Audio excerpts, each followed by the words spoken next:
ہے اور اسلام آباد میں تو لاقانونیت کی بھرمار ہے. یہ موزہ موڑا نور اور پوری اور ساتھ میں جتنے دیہات ہیں وہاں غریب لوگوں کی زمینوں کو چھینا جا رہا ہے صرف ڈی ایچ اے کو پھیلانے کے چکر میں تاکہ ڈی ایچ اے کو مالی فائدہ ہو.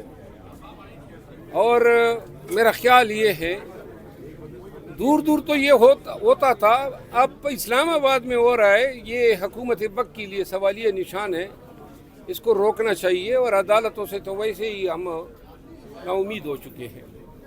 اچھا مروت صاحب، آج کل ونڈر بوائے کی بڑی بات شات چل رہی ہے. یہ ونڈر بوائے کیا ہے؟ ونڈر بوائے کو نیا تلاش کیا جا رہا ہے، کیا باتیں شاتیں چل رہی ہیں ونڈر بوائے کی؟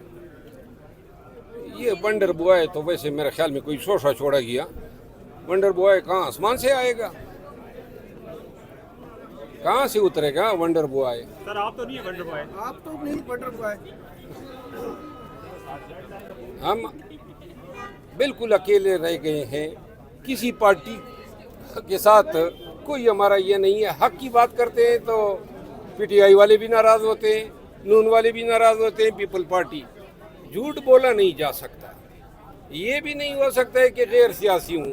جس طرح D G I S P R کہہ جاتا ہے کہ فوج کا سیاست سے کوئی تعلق نہیں ہے، اور بائنو مماثلت علیمہ خانم کی ہیں جو سارے فیصلے کرتی ہیں، کہتا ہے میں غیر سیاسی ہوں. یہ مماثلت ہے. پاکستان تحریک انصاف جو اس وقت اسٹریٹجی اپنائی ہوئی ہے، سہیل افریدی جس طرح اسٹریٹ موومنٹ پر نکلے ہوئے ہیں، کیا سمجھتے ہیں اس سے میں کامیابی ملے گی پاکستان تحریک انصاف کو؟ پاکستان میں کامیابی تبھی ممکن ہے جب پورا پاکستان احساس کر لیں کہ ملک کے ساتھ کیا ہو رہا ہے. جب تک پاکستانیوں کو احساس نہیں ہوگا نا، صرف ان لوگوں کو احساس ہے جن کے عدالتوں میں مقدمے ہیں کہ ناانصافیاں ہو رہی ہے. ان لوگوں کو احساس ہے جن کو ناکوں پہ رو کے ان سے پیسے اینٹے جاتے ہیں. ان لوگوں کو پتہ ہے جن کو وردی پوش پولیس افسران اسلام آباد میں ڈاکے ڈال کے ان کو محروم کرتی ہیں کروڑوں روپے سے. ان لوگوں کو پتہ ہوگا. آج کی بات ہے، ایک کلائنٹ کے آفس کا وزٹ کیا، 365 کمپیوٹر اٹھائے، فرنیچر، فریج نام اداروں کا استعمال ہوتا ہے. اب اگر اتنی طوائف الملوکی ہو معاشرے میں تو پاکستانی کدھر جائیں؟ دیکھیں، ہم آئیڈیلی تو کہتے ہیں پاکستان پاکستانیوں کا ہے، لیکن اب لگتا یہ ہے کہ پاکستان عدالتوں کا ہے، پاکستان فوج کا ہے، پاکستان بیوروکریسی کا ہے، پاکستان تھانے داروں کا ہے. اس میں پاکستانی کہیں نظر نہیں آ رہے ہیں. اچھا مروت صاحب، یہ بتائیے گا کہ یہ جو ہائیبریڈ نظام ہے کل کا دورہ کراچی کو اس کے حوالے سے کیا کہیں گے؟ اور پہلے تو تنقید ہوتی تھی نون لیگ کے اوپر، اور پھر تنقید ہوئی پیپلز پارٹی کے اوپر. پہلے تو بڑی ٹوپی پہنائی گئی، اجرک دی گئی اور بڑا مان رکھا دیکھیں، گیا. مجھے علم نہیں ہے ایک چیز کا کہ جلسہ گاہ کھلی تھی یا اس کو تالے لگے تھے. یہی تو مطلب ہے کہ جلسہ گاہ کو تالے لگائے گئے. اگر کہیں پر جلسہ گاہ کھلی تھی تو اس کی ویڈیو سامنے لائیں، ورنہ پھر پیپل پارٹی کا بیانیہ سچ پر مبنی نہیں ہے. باقی جو ہے ایک کابش تھی وزیر اعلیٰ کی، مثبت ہے. پارٹی 1.25 سال سے کچھ نہیں کر رہی تھی، بالکل ساکت تھی. تھوڑی سی جو ہے متحرک ہوئی ہے. پی ٹی آئی کا جھنڈا پنجاب میں اور سندھ میں نظر آیا ہے، لیکن یہ ایک سہیل افریدی کے بس کا کام نہیں ہے. یہ پاکستانیوں کا کام ہونا چاہیے. پورا پاکستان احساس کر لے کہ اس ملک کے ساتھ کیا ہو رہا ہے، تبھی کہیں جا کے اس ملک میں ہم کوئی انصاف کا ہونا دیکھ سکتے ہیں. اچھا سر، کے پی کے میں یہ بتائیے گا کہ آج طلال چودھری نے پریس کانفرنس کی ہے، انہوں نے کہا کہ آپ کو زیادہ ہمدردی ہے تو آپ افغانستان چلے جائیں، آپ کو ہم وہیں بھیج دیتے ہیں. بلکہ انہوں نے یہ کہا، انہوں نے اس طرح کا تو آپ وہیں بھیج دیتے ہیں اگر آپ زیادہ ہمدردی. ہاں، میرا خیال ہے طلال چودھری صاحب جو ہیں ان کو ایسے بیانات سے پرہیز کرنا چاہیے جن بیانات سے عصبیت یا ریسزم یا ریشیل کمنٹس کی بو آتی ہے.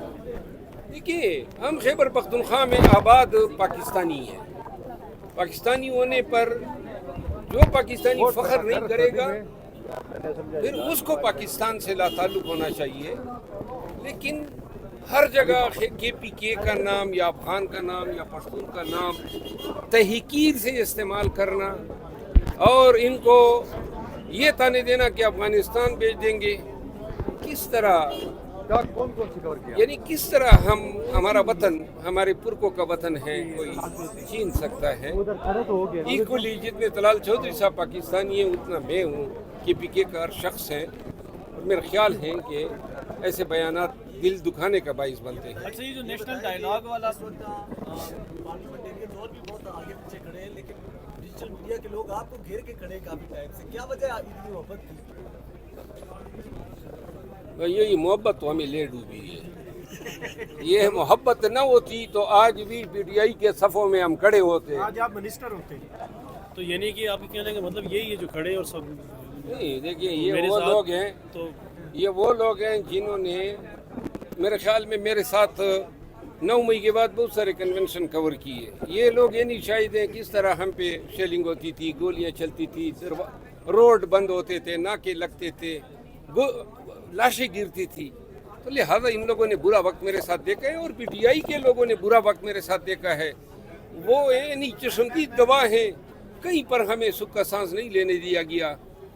اور اب جب تھوڑے بہت سانس لینے کا وقت آیا تو پاکستان تحریک 9 مئی کے مقدمات میں کیا دیکھتے ہیں؟ فرانسک رپورٹ آئی ہے پنجاب کی سہیل افریدی کے خلاف کوئی تلوار لٹکتی ہوئی یا نئے وزیر اعلیٰ کی تلاش کی جا رہی ہے. تلوار تو میان میں جا ہی نہیں رہی ہے، تلوار ہی لٹکی ہوئی ہے ہر جگہ. اور باقی فورینسک رپورٹ جو ہے نا وہ دیکھ کے بتا سکتا ہوں فورینسک رپورٹ کس جگہ کی ہے، جگہ کے حوالے سے کیا شواہد ہیں. ریڈیو پاکستان کو جلانے کی وہ تو ٹھیک ہے نا، لیکن اس میں ریڈیو پاکستان نظر آ رہا ہے. وقت کیا ہے؟ سر اس سے پہلے کیوں نہیں ہے یہ تصویریں کل ہی کیوں ہوئی ہیں؟ یہ تصویریں کل کیوں آ گئی؟ 7 لاکھ نوجوان جو ہیں وہ اس ملک سے باہر جا چکے ہیں، اس میں پڑھے لکھے لوگ بھی ہیں. تو موجودہ رجیم کوئی اپرچونیٹیز کریٹ نہیں کر پا رہی، کیا وجہ ہے؟ کوئی اکنامک اسٹیبلٹی نہیں ہے. اکنامک اسٹیبلٹی پاکستان میں کبھی بھی نہیں آئی. ساری حکومتیں غلط بیانیاں کرتی رہی، قرضوں پہ حکومتیں چلاتی رہی ہیں، اور قرضے ہی جو ہیں مسائل کا حل سمجھا جاتا ہے. کسی بھی حکومت نے 10 سالہ اکنامک روڈ میپ دیا ہی نہیں ہے. کوئی سوچتا ہی نہیں ہے آئی ایم ایف سے جان چھڑانی ہے. 120 ارب روپے پاکستانیوں کو اور پاکستان کو بہت بھاری لگتے ہیں. میں آپ کو عرض کروں محمد بن سلمان نے صرف ایک ریجنل ٹورنامنٹ کے لیے $500 بلین دیے. تو یہ رقم اتنی زیادہ نہیں ہے، قرض اتنا زیادہ نہیں ہے. ہم سست کاہل لوگ ہیں، نہ ہم سائنس میں ترقی کر رہے ہیں. ابھی شوشہ چھوڑا گیا ہے، ہمارے جہاز بکنے لگے ہیں. تو بعد میں پتہ چلے گا کہ وہ بھی ٹوپی ڈرامہ تھا. $10 بلین اس سے کمائیں گے آئی ایم ایف سے جان چھڑانے کے. وہ والے پیسے جائیں گے کہاں سر؟ ان کے منہ پہ ماریں گے. اچھا سر اچھا سر سر آپ نے کہا کہ مارچ میں آپ ویڈیو بڑی وائرل ہوئی ہے سر آج کل. خان صاحب مارچ کا انتہا نہیں ہوتا. سر آپ نے مارچ کے حوالے سے کوئی بڑی اسٹیٹمنٹ دی تھی خان صاحب کے حوالے سے. سر سہیل افریدی صاحب کا آپ کا کاز خان صاحب کو رہا کروانا ہی ہے. کیا کبھی ہم دیکھ سکتے ہیں کہ مروت صاحب اور سہیل افریدی صاحب ایک کنٹینر پہ ہمیں نظر آئے یا اس کاز کے لیے ایک جگہ نظر آئے؟ ہاں تب ممکن ہے جب پی ٹی آئی کا ڈی جی خاموش ہو جائے.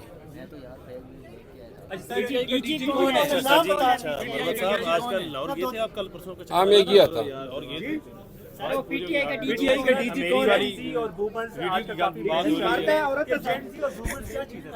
کیا چل رہی ہے؟ جین زی اور بومرز کافی بحث چل رہی ہے جنریشن کے حوالے سے. ہاں تو اس حوالے سے کیا کہتی ہے، کیا چیزیں ہیں سر؟ کوئی نئی چیز سامنے آئی ہے کیا سر؟ پتہ ہی نہیں ہے بس جنجی میں تو مجھے ادھر کوئی نظر نہیں آ رہا ہے.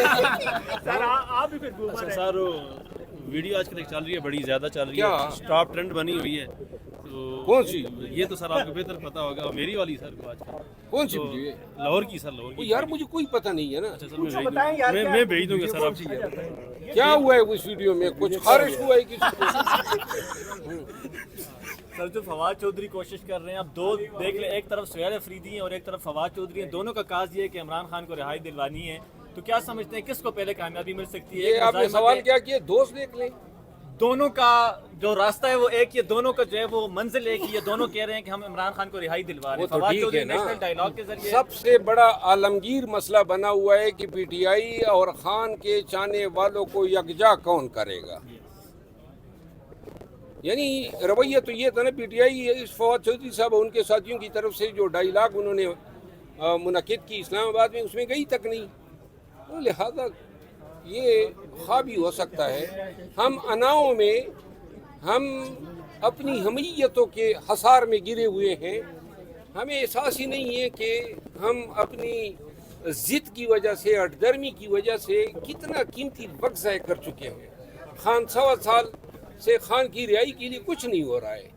اور جب تک پارٹی، یہ دوبارہ میں ریپیٹ کرتا ہوں، نہ کہ صرف متحد ہونا ہے بلکہ قرآن پہ ہاتھ رکھ کے قوم کو بتانا ہے کہ ہم نے خان کی رہائی کے لیے اور حقیقی آزادی کے لیے، جمہوریت کی بالادستی کے لیے متحرک ہونا ہے، تبھی جا کے پاکستانیوں کو اعتماد آئے گا.